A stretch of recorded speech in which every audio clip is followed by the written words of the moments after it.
marketing a brand new business, the slow death of message boards, and tech wraps that we'd like to see. All this and more on today's Strong Coffee Drip.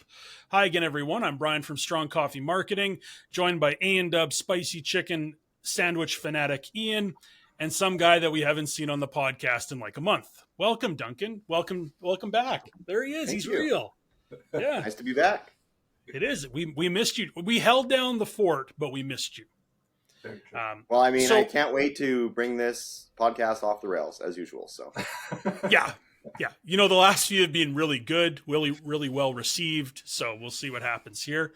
So Duncan, to kind of catch you up on what we've done, a quick off-topic round the horn to kick things off. Ian, your Tartan Army played much better on Wednesday. They got a draw with Switzerland. So that's very positive. Good. Yeah. I must say, I like their jerseys. The jerseys they wore in the first game, nice jerseys. I like those. Yeah. So tell them that when you phone home. Okay. And Duncan, some less positive news. Rory McIlroy had some pretty serious issues at the U.S. Open last week. That was a very tough watch. As somebody that likes Rory, that was like a tough watch. Yeah, and that's not saying much. Duncan is a good golfer, but maybe not the best putter. But yeah, Rory had issues. He was something else. Well, he had a good front nine. He was definitely making some putts in the front, but the back he kind of let it go. And I will admit, DeChambeau's sand shot on 18, that was pretty epic, because that is not an easy shot to do under any circumstances, let alone to try and win the U.S. Open.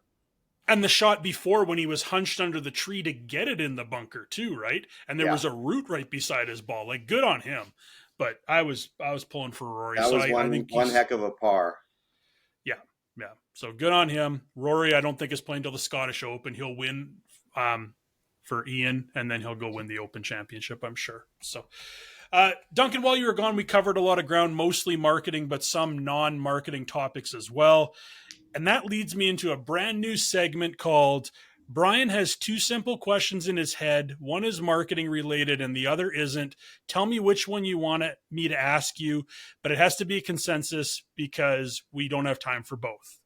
That's the new segment. We might want to work on the title if this carries forward. Yeah. So yeah, it's a lot. It's long-winded. So I've got two questions in my head. I've got a marketing related one and a non-marketing related one. Between the two of you, which one do you want, Ian? Are you going with non-marketing? Let's do non-marketing.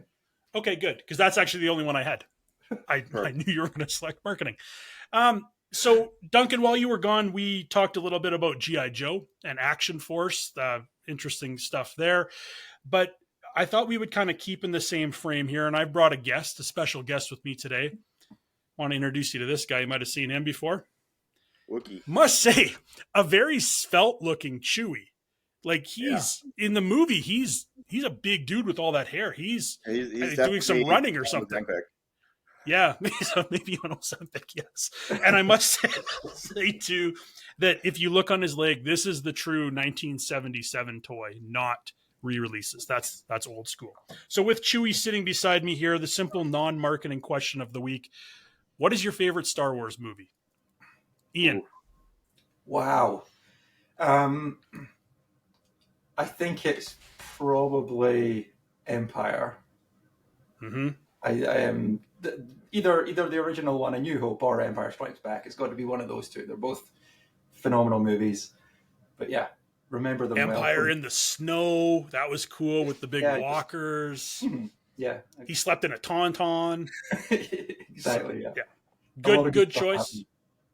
Yeah, but Ian, you and I are of the same vintage, if you will. True. So we'll always think 1, 2, and 3 are the old ones. 4, 5, and 6, Brian. Come on. No, I know, but we think of them as 1, 2, and 3, right? Yeah, absolutely right. Yes. Duncan, what about? I don't even know if Duncan's a Star Wars fan. Duncan, are you? I watch them all. Yeah, we're watching the Acolyte right now too. I'd have to say Rogue One is probably my favorite, to be honest.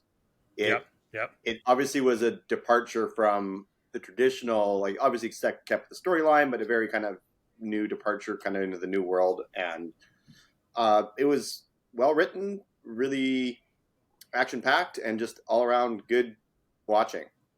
Yep. So it's probably the one that I've watched the most because I think it's just great. Yep. Duncan, we don't agree often, but I agree with you here. Wow. Rogue One, as someone that did grow up with the original 1, 2, and 3, I think Rogue One is the best one. You're right. Whenever it's on TV, I'll stop and watch it. And I really like how, like you mentioned, Duncan, it keeps the story going because it really bridged the idea of how did they get the plans for the Death Star? Where did they come from? And it goes right into that, and then away you go with 4, 5, and 6. So, yeah, but Empire would be a close second for me because of I really liked growing up in Canada. I wanted them in the snow, and then I see them in the snow, and I could relate. I will admit, some of the newer like TV episode style Star Wars have, I think, done a really good job of explaining the like the allure or the prestige of being a Jedi with all the other like communities around in the Star Wars universe. Because like you see them in the original movies, and cool, they can do some lightsaber tricks and stuff. But in the other ones, you really kind of see, them fighting regular people and see why they created this well, whatever, the Jedi brand that everyone was like infamous. Everyone knew of the Jedi. And I think they do a really good job of showing that in these kind of these TV episode series of the Star Wars, which I kind of like. Like the Acolyte's kind of cool too. It's almost got a bit of like martial art mixing in with the Jedi stuff, was just a different way of making them seem so powerful and cool. So yeah, and to that point too, you have to think when it was originally 4, 5, and 6 that came out first, Jedi's just kind of appeared because we didn't know the backstory yet. So it was like, where did these guys come from and why are they so powerful? Because it was released in the order that was released. I watched Andor too. It was very different. I liked it, but it was very different. It was very like in the trenches kind of a feel. Like it wasn't so like shoot 'em up and stuff. It was a little bit gritty. Yeah, I agree. Gritty. Andor was gritty. Okay, well, good job, guys. And Chewie thanks you. Svelte Chewie thanks you. He will now go back in the Millennium Falcon in my storage room. Millennium Falcon is missing the turret gun, so it's not much of a turret. What does a Chewie sound like again, Brian? Duncan, why don't you give it a go? Uncanny. Yeah. Sorry, that set off my Google, apparently. No, I'm good. I just wanted to see if you could do it. Ian, what does Scottish Chewie sound like? I don't know. Okay. Sorry. Next episode, we'll be looking for Scottish Chewie. Okay. All right, I will save my marketing question I didn't have for another day. Let's get down to the meat of the podcast. I spoke at a marketing workshop earlier this week, had a really good time. The room was mainly small business owners. I got asked a good question that made me think of the podcast. As soon as this question came out of this person's mouth, I was like, oh, that's going on the podcast. So this lady owns a brand new business, a woman's clothing business, a brick and mortar store. And her question was basically, we're starting out at zero. We're a brand new business. We're just opening our doors. And she had said, well, what would you recommend from a digital standpoint? Well, obviously, the first thing I would say is build a strategy. So let's assume we at Strong Coffee Marketing are building a digital strategy for this brand new business, just opening its doors. What are some of the first tools, tactics, channels that we would want to recommend to this brand new business? Duncan, what would be something that would be pretty high on your list right off the bat? Well, I mean, I think first and foremost, you have to understand the market a little bit. You have to understand your competition. So if they haven't done it yet, you already have a brick and mortar for a store, so you'd hope they would have done it beforehand. But understanding where is the traffic, or is there traffic anywhere near my store? Where's the communities that will be purchasing? Who is my target market? Like, these are just basic things.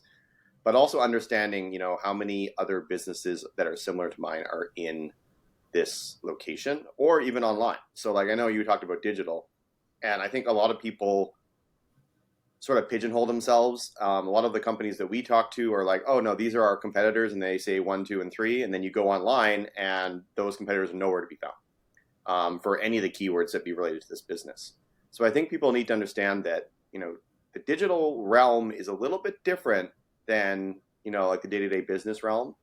And when you build a strategy of any sort and they're looking at your competitors, you kind of have to look at both the competitors that you just feel are the competitors in market for the same customers that you have, but also digitally, who are your competitors, who are you competing with in that space? Because they are often two different lines of business, two different companies. Yeah. And I mean, sometimes you can get good ideas from what they're doing. You can learn from some of their mistakes as well. You can sign up to their understand newsletters and see what they're doing. It's great recon for business development. Yeah. Understanding that landscape is kind of key. And to your point, Duncan, that I know we're talking about digital, but you still have to know that stuff for digital. Like, it doesn't change. Mm-hmm. You still need to have the fundamentals and the basic knowledge and understanding of the market to do anything on digital too. You can't just press a button and make things work. I think that's a really good one. Ian, what would you recommend right off the bat for somebody like this?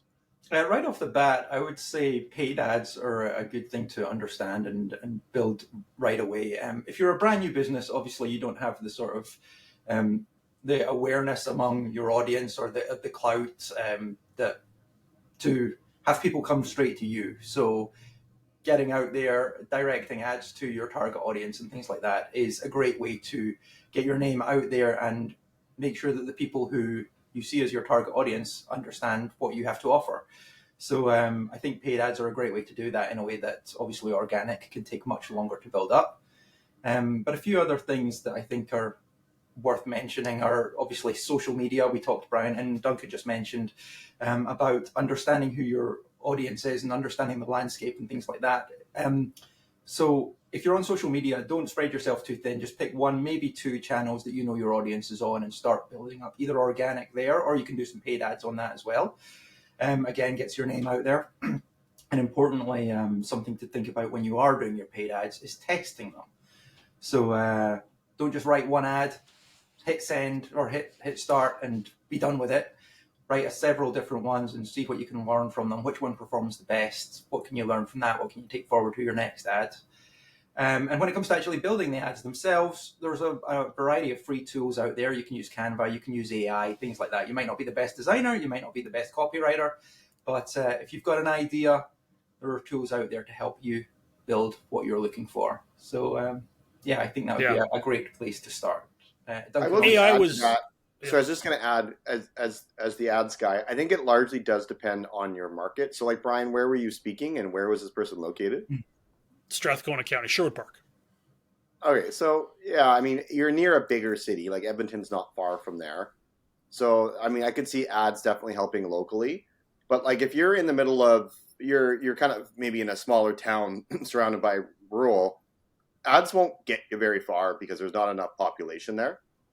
So it really does largely depend on where you are. I think certain larger cities, making sure that you're visible because you already have competition in the market is smart.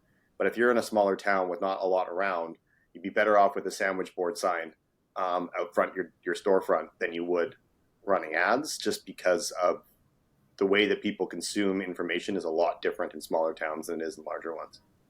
True. Yeah. And I think posters at the grocery store, stuff like that. Yeah, a really good question. Is digital appropriate for my business? You know, because a digital strategy might be complete overkill if you are in a situation like that where your audience is all within a 3 mile radius. Yeah. No. And everyone just comes to town anyway, and you just have to be in town. You're there. Yeah, and your location is good, and that's how you get it. Ian, you brought up AI too, and I know there were some questions about AI in this presentation as well. I kind of was framing it as AI can help you and can streamline things. It's not going to just make you a better marketer. It's going to help you with some of those things on a path towards that. And I think that's really important to understand that it's meant as a tool to assist, not as a tool to basically just do everything for you. And that's where it's really, really helpful.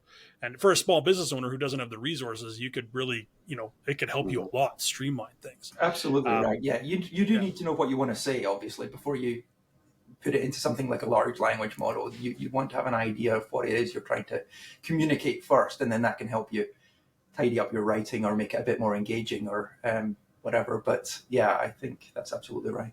Yeah. For me, like a Google business listing is it's the simplest thing of all time, regardless of urban, rural, wherever you are. It's free, it's easy to do, and you can get started with that. So automatically you've got some sort of presence, not only online, but also on Google. maybe a simple small website just so you have some sort of presence. Now, again, as you guys both touched on, really depends on the situation. Is that a big priority for you at the time? It really depends on where you're at. But for me, I think regardless, thinking like a creator, you can never have enough photos of the products coming in your store. You can never have enough video. You can never gather enough stuff that it's ever going to hurt you. You're going to need photos and videos, etc., for ads or for a website or for your Google business listing or for offline ads, even pictures. You need that kind of stuff. So building out that content repository really early on, maybe even before the store opens, showing people this is what we're going to have when the store opens. Here's product coming through the door. It's never too early to start that either. So Google business listing for me, outside of building a strategy, understanding your market, etc., that's just a given, and you can do it. What does it take you? 10 minutes? Like, it doesn't take very long, and it's free. No. So there's some simple things right off the bat, and then as you start to grow, you start to learn about your audience, and you can adapt to the situation with some of the tools that have been discussed. So there, I hope she's off on the right foot and selling her clothing, and hope she does really well. Moving on, second topic I want to talk about today. I think we can all agree that Reddit is a very useful and entertaining place to kill some time, but it's also got some flaws. I've seen numerous articles over the years talking about how smaller niche forums and message boards are dying off as more of the conversations are moving over to Reddit. Some people say that it's just an evolution of the online community and that having everything in one place is a really good thing, while others say Reddit and specifically topical subreddits can't replace the passion and knowledge found on niche message boards. The death of message boards is something that's been talked about for years, and a lot of it has to do with things like Reddit. What are your thoughts on this idea that Reddit is slowly taking over where the space where these niche forums and message boards once existed? Ian, what do you think?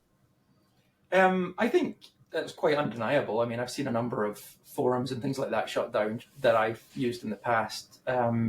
So yeah, sadly, I don't think it's a bad thing perhaps, but sadly not surprising.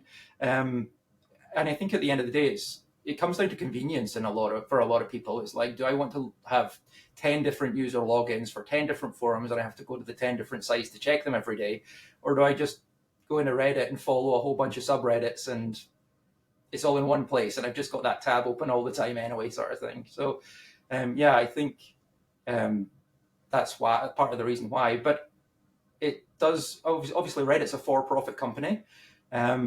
Your information that you put up there is kind of like on a social media channel whereby you don't own it anymore. As soon as you hit return and it's out there, that's not yours, it's theirs. So yeah, at any point Reddit could choose to shut down a whole bunch of subreddits and your stuff's all gone, or the stuff you follow is all gone. So yeah. It's the way the world is going by the looks of things. But and we just talked about like a retail store. It's kind of the same thing. Like Reddit is more of that one-stop shop where you can get everything in one place, where these message boards and forums are kind of those boutique stores where the knowledge in a lot of cases is significantly higher, but you have to travel around, use different logins, like you said. And Duncan, I think when we were talking beforehand, you had an interesting take on this with the idea of how like search engines kind of play a role in this too. Well, I mean, there's definitely been a search behavior by humans in general goes through a lot of phases and shifts, but we've seen it more and more where people who are looking for information on a topic, so like those kind of queries about in the consideration phase of the buying cycle, they're trying to discern between different products, they will add the word Reddit at the end of the search query to try and get that level of insight from a community of people versus just typing it in and seeing what websites come up. So I think, you can do this with basically any query you might have. Like I was just doing it the other day with trying to figure out something with that Make software to see if it could do something. Because I can also do this with ChatGPT. Like you can ask it a question and it goes and finds these resources. But if I'm not mistaken, Google has a connection now with Reddit and being able to show their results more frequently on Google search. So, I mean, I kind of agree with the evolutionists with this, that it's sort of just the evolution of messaging boards. I also would say that Reddit has a lot of problem with bots, and it's very well known for being used to influence opinions by having bots that are trying to say one thing to try and normalize certain thoughts and ideas. So, like, it's not perfect. I always thought the forums were very good at kind of keeping the bots at bay, and I could be wrong with that, but I think for the most part, those forums seem to be genuine people and genuinely helpful. So I am curious, and I can see where some forum, like absolutists would just want this to live on, because it's probably a better overall resource of content. I just think Reddit has a much wider breadth of similar content that people can choose from. So if you type anything with the word Reddit at the end, you'll probably find 5 or 6 or 7 different articles with a lot of detailed opinions on the exact topic you're looking for. And I think that's just the angle that makes sense for Google. I'm happy to see that Yahoo Answers and all those other things are going away, because they were junk and filled with ads, and you had to sign in to even get the answers to your questions. Reddit just gives it away all for free. And I think for the most part, and as Ian alluded to, it being available on an app that you can go and search when you want it, or you can just go to your feed and random interesting things related to stuff that you signed up to come into your feed. That's always nice too. So I'm okay with it. It makes sense to me. My only comment would be, whatever you're reading, do it with a bit of a grain of salt, and make sure it's backed by multiple people before you go and do it, because there's a lot of misinformation everywhere nowadays online, and Reddit is definitely a place that is suffering from that as well. Duncan, as the host of this podcast, I won't accept that Yahoo Answers slander that you presented in your argument. Was it Yahoo Answers I was thinking of? What was that? Like Quora, yeah.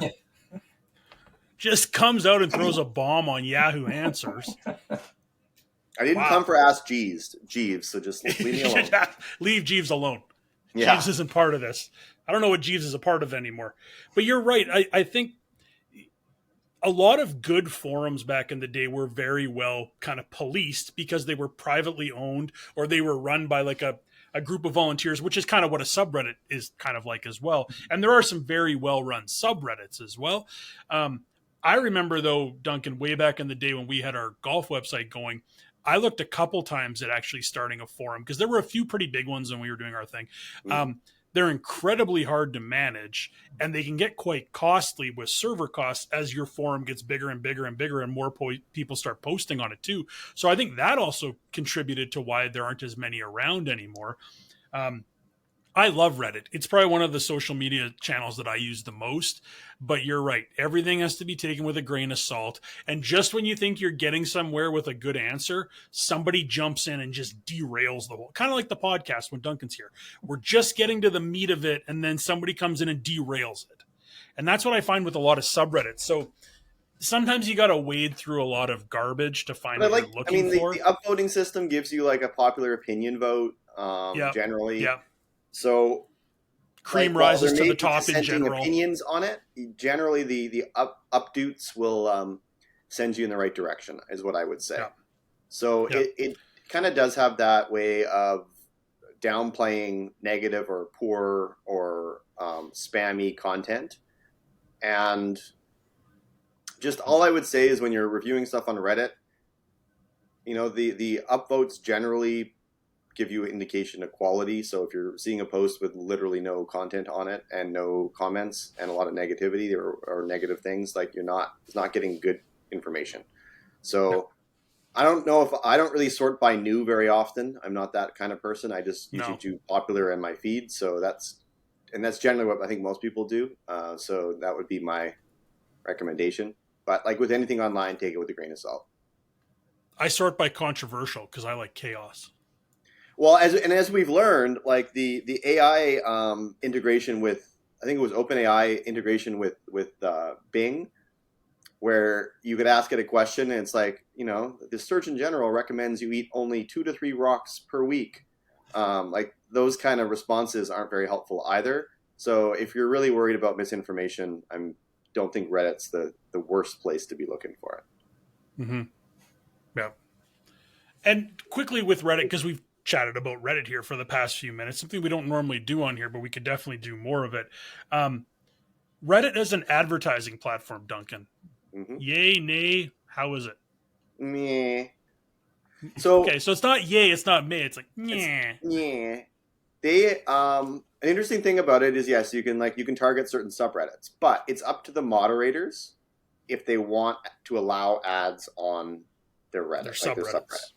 So as an example, we have a client that works in like hunting, and there's a lot of hunting subreddits, but they don't allow advertising on it. So depending on who you want to target, it could be quite valuable to be on there. But like I say, it is the subreddits, the mods basically moderate whether or not ads can be shown on their platforms. So lots of times you just end up with being able to advertise on the most popular forums, the larger ones, which is not necessarily bad if you're doing branding or whatever it may be. But if you are trying to be a little bit more niche, that is a consideration to make. You can't necessarily do the niche advertising if the mods don't want you to. So keep that in mind. I mean, and another thing that we've been seeing lately is actually people posing questions on Reddit on different forums to help rank well for organic. It's because they know that Google's looking. The fishing line out there. Yeah. They basically would go into a bunch of different Reddits and ask the same question, and then have other people that come on and put their link in there as a recommendation. Other people upvote it. So there is that behavior happening recently on Reddit for various topics. So I think it's pretty common. Like Reddit, a lot of people do cross-posting of interesting content between different subreddits for karma.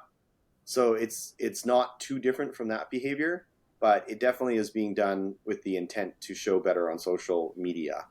So if you ever look at a post that's like best steak restaurant in New York City, and then you see that in the New York subforum, you see it in the New York State subforum, and whatever, as exact same post, and people keep upvoting certain places, either that place is good or this is just a social search engine game that they're trying to play. Yeah. Anyway. Good. Well, there, we talked about Reddit. Good job, guys. Ian, you and I last week, we had a lot of fun with Wrong Answers Only. I was telling you ahead of time that the celebrity voices for ChatGPT Wrong Answers Only had some amazing results from it and did quite well. Did we get any suggestions from people viewing? Were there any comments? No. The main comments we got had to do with when we ranked Super Mario games Mario games last week. We won't get into that nonsense again. But I think we had to, maybe our suggestions for ChatGPT were so good, no one could top them, so they just didn't even bother. Like when you stack up the two, we had Bobcat and Gilbert Godfrey, like you can't compare. So let's do it again. At a recent Canva Create event, the company decided to create a rap about their new Canva Enterprise product. As you can imagine, everyone online loved it, and not a single person made fun of it. It was a real banger with lyrics that include, and I've got the actual lyrics here. I was going to rap them, but I'm not going to. But for ambiance, Duncan, can you put on your rap shades while I rap these lyrics? I mean, yeah. I thought you were going to ask Duncan to drop a beat there, Brian. There you go. Yeah, because he doesn't know. Well, he doesn't know the lyrics, so it'd be really weird. Okay, you just nod your head like I'm rapping. Okay, ready? Nice that you've got some really shiny things, but can you meet the demands of a global machine? That's a good one. Wow. And this is my favorite one. I got to use a little bit of slang for this one to really give it some street cred. Okay, I'm impressed, but AI, what the deal? That's where comes in Canva Shield. We don't train on your work without your permission. Safe and secure, if that's what you're wishing. Wow. Thanks, Duncan. You can take off your glasses now. Mic drop. Some rhymes there, yeah. Yes, yeah, there were some heavy beats in there. So that gives you a snapshot of this rap, and it was quite long, and there were people on stage dancing around. There was moves, etc. This isn't the first time we've seen an awkward tech music crossover. The Windows 95 launch will go down as the greatest of all time in my books. Duncan, what was the famous dance move that they were doing on stage? Was it the lawnmower? Yeah, kind of like back and forth lawnmower over and over again. So I ask you, what tech or marketing product do you think needs a good rap song to help promote it? Wrong answers only. I'll go first because I haven't gone first yet today. For me, I still use PowerPoint when I do presentations. I'm so deep into PowerPoint at this point. I know Google Slides is better, but I'm so deep into it. I think we're missing a really good PowerPoint rap, talking about like adding charts, creating your own templates. It could be a real winner. And I think that's something when perhaps they introduce a new version of PowerPoint, that if Bill Gates got on the mic and told us all about how to change your font, I think that, is there AI involved? I think that would be a really good one that would really blow up online. So for me, a PowerPoint wrap, and at the same time, if you're showing off a new version of Excel, let's get an Excel one in there too, because talking about merging cells, I think would be a real winner too. Duncan, what about you? What would be a tech product that you think a rap song should be attached to? Wrong answers only, of course. I just want to state that sometimes, like in marketing, as we've always known, sometimes like bad publicity isn't necessarily bad. So lots of people are talking about Canva. People are talking about Canva. So while I don't necessarily know if there's a wrong answers only, because if people are making fun of it in this way, it's still getting noticed. But I think for me, the one that would be funniest would be Wikipedia. They've always asked for donations. They could make some joke about Encarta. Like they could do a lot of fun things with this. Joke about Encarta. And like we took the CD and we put it on the internet, and I don't know. You've started the rap song for Wikipedia already, Duncan. Yeah. I think they would do. I think it would slap. Is all I gotta say. It would slap, especially if they throw shade at Encarta. That's a great way to just start off right off the start. So, I don't know if that's a wrong answer. I honestly, if they did it, I would give them some applause. I will say though that the company that I think would crush this would be Duolingo. I think that if you watch them on TikTok, they're already kind of crushing on that social media. I would definitely applaud a giant whatever that thing is doing a rap song, like looks like a mascot for a baseball team, but him. What animal is he? He's like what is he? I don't know what he is. What is the Duolingo thing? It's gonna bother me now. Okay, Duncan, while Ian's talking, you Google what the Duolingo. I'm already doing it. Okay, mascot. Again, we did this last week. Googling on a podcast isn't it's the green bird. Duo. Okay. Duo. So we're really no further ahead. We knew it was a bird. Well, okay. It's green. It's a green bird. Okay. Green. So, yeah, Duncan, I think Wikipedia, I don't know if Wikipedia has many big events to show off new versions of Wikipedia. Well, it could also be really funny if you like brought on the developers that no one's ever really heard of from Wikipedia, and then all 15 of them, and just start doing the lawnmower. Yeah. Good wrong answer and good right answers. Ian, what about you? A tech product, marketing product that you think desperately needs a rap song? Got to be Yahoo. I think Yahoo, the story of their 20+ year journey from the top to the very bottom would be amazing. They could have lots of good raps about Yahoo Answers and how they were the OG when it came to way before the days of Reddit and things. So I think they would help them drop Yahoo pipes in there somewhere. Absolutely, somewhere and somehow. Yeah. They have a good tool if you have a fantasy football league. Yahoo Leagues is a good one, so that would play in there. But I like the idea that with it being wrong answers only, most kind of songs are trying to be inspiring, where we started at the bottom and look where we are. Yahoo is like, we used to be the best, and now we're Yahoo. So, yes, indeed. So okay, I get that one. And it would be whatever the opposite of an inspiring song is. That's what that rap song would be. Absolutely. Kind of a uninspiring word of warning.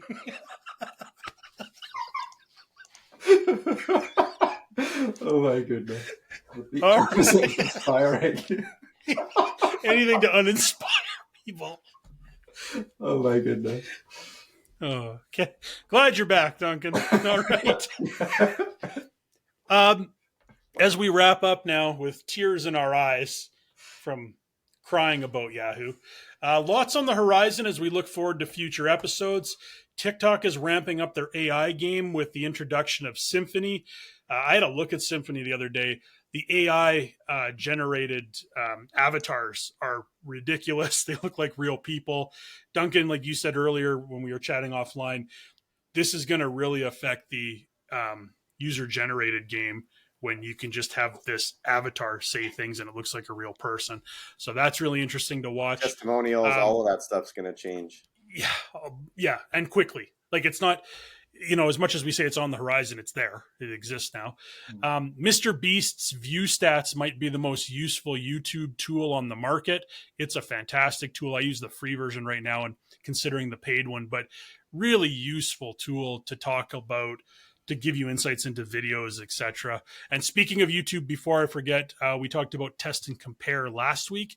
We just got it on our YouTube channel. I just started experimenting with the other day. Pretty interesting tool, pretty cool tool. And Google Ads is rolling out a new interface in August, something for Duncan to keep an eye on. Is the current interface in the back end good or bad, Duncan? I mean, Google rolled out that interface. Maybe it's the one that they rolled out, but they keep rolling them out. So they had an original one maybe about a year and a half ago, and then they changed that. So we were all forced to learn that one. And now they just launched a new interface, which is like, okay. I think I know what they're trying to do with it. I just don't know if this new one that you're talking about is the one that is already in place now, I think. I saw a date of August 30th for this one. I think that's when maybe they, unless they're coming up with a whole new one, but I think the one that they have on there that you can test right now is that one. And they're saying that is going to be permanent as of that August date. Which is a very Google way to do things. It's not bad. I mean, it has a little bit of glitches with settings and campaigns, but I mean, Google's used to glitches, so oops. We'll edit that out, Duncan, for time. All right. That wraps up another episode. Duncan, it was great to have you back. We stayed on the rails for the most part. Ian, always a pleasure to share the screen with you. I hope both of you have a wonderful weekend as we kick off summer. Thanks, everyone, for tuning in. And, guys, let's get back to work. Thanks, everyone. See you next week. Thank you. Bye.